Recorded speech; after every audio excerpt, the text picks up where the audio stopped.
Hi guys, welcome to my YouTube channel. ఇప్పుడే నేను మా జాతర మూవీ అయితే చూసేస్తున్నా.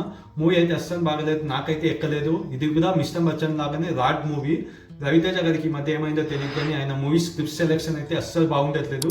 ప్లీజ్ రవితేజ గారు, మీ ఫ్యాన్స్ యాక్ట్ అయినా పర్లేదు, కాస్త టైం తీసుకోండి, మంచి స్క్రిప్ట్ సెలెక్ట్ చేసుకుని మంచి కంబ్యాక్ ఇవ్వండి, అదే నేను కోరుకుంటున్నా. ఇక మూవీ విషయానికి వస్తే మూవీ స్టోరీ అయితే ఏం లేదు.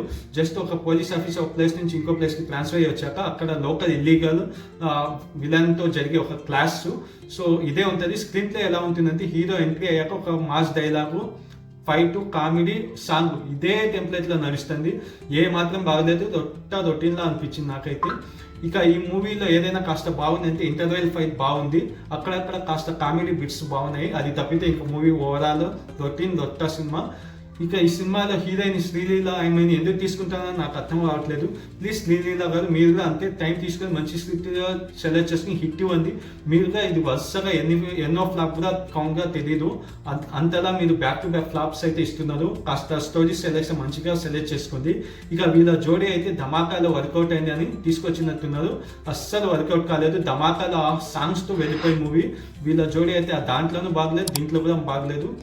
ప్లీజ్ రవితేజ గారు, మీరు హీరోయిన్ వెంట పడే ఈ సినిమా స్టోరీ ఇలా ఇవి మానేసి ఒక హీరో ఓరియంటెడ్ మూవీ అయితే చేయాలని నేను కోరుకుంటున్నా. ఇక ఈ మూవీలో విలన్ యాక్ట్ చేసిన నవీన్ చంద్ర గారి పర్ఫార్మెన్స్ బాగుంది, కానీ ఆయనకి పడాల్సిన క్యారెక్టరైజేషన్ అయితే పడలేదని చెప్తా. ఆయన మంచి పర్ఫార్మర్, కానీ మనోలో ఆయనని యూటిలైజ్ చేయలేకపోతున్నారు. ఆయనకి తమిళ ఇండస్ట్రీలో మంచి హిట్స్ పడ్డాయి ఈ మధ్య వరుసగా, కాకపోతే తెలుగులో హీరో కాదు కదా, కనీసం విలన్ గా కూడా మంచి క్యారెక్టర్స్ రాయట్లేదు. ఆయనకి మంచిగా క్యారెక్టర్స్ రాయాలని, మంచి మంచి క్యారెక్టర్స్ పడాలని నేనైతే కోరుకుంటున్నా. ఇక ఈ మూవీలో చాలా మంది ఆర్టిస్టులు ఉన్నారు. రాజేంద్ర ప్రసాద్ గారు ఉన్నారు, నరేష్ గారు ఉన్నారు, కామెడియన్స్ హైపర్ ఆది గారు, విటి గణేశన్ గారు, వీళ్ళు చాలా మంది ఉన్నారు. అందరూ వాళ్ళకి తగినట్టు పర్ఫామ్ చేస్తారు. కొంతవరకు వర్కౌట్ అయింది, కొంతవరకు వర్కౌట్ కాలేదు. ఎస్పెషల్లీ కామెడీ కొన్ని చోట్ల బాగా పండింది, ఇంకొన్ని చోట్ల క్రింజ్గా అనిపించింది. ఇక ఈ సినిమాకి మ్యూజిక్ అందించింది భీమ్స్ గారు. ఆయన ఇచ్చిన సాంగ్స్ లో ప్లేస్మెంట్స్ అయితే సరిగ్గా కుదరలేదు. 1-2 సాంగ్స్ అయితే బాగున్నాయి, మిగతా సాంగ్స్ ప్లేస్మెంట్ అయితే అస్సలు బాగలేదు. ఒక సాంగ్ అయితే బూతుని తిట్టినట్టు ఉంటుంది, నీ అయ్యా, నీ అక్క, నీ అమ్మ అని ఏమేమో ఉంటుంది ఆ సాంగ్ లో. ఆ సాంగ్ అయితే అస్సలు బాగోదు. ఇక బీజిఎం కొన్ని చోట్ల బాగుంది, కొన్ని చోట్ల అయితే వియర్డ్ గా అనిపించింది. సో ఇదైతే భీమ్స్ గారి వీక్ వర్క్ అయితే నేను చెప్తా.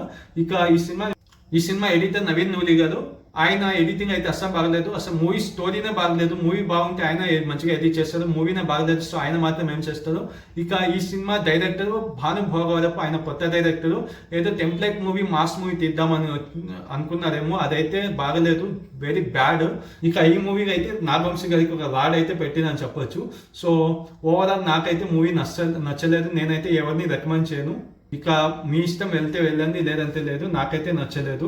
సో ఓవరాల్ ఇది గైస్ నా మూవీ రివ్యూ. మీకు కనుక మూవీ రివ్యూ నచ్చితే లైక్ చేయండి, కామెంట్ చేయండి, మీ ఫ్రెండ్స్తో షేర్ చేసుకుని please do subscribe my channel. Thank you.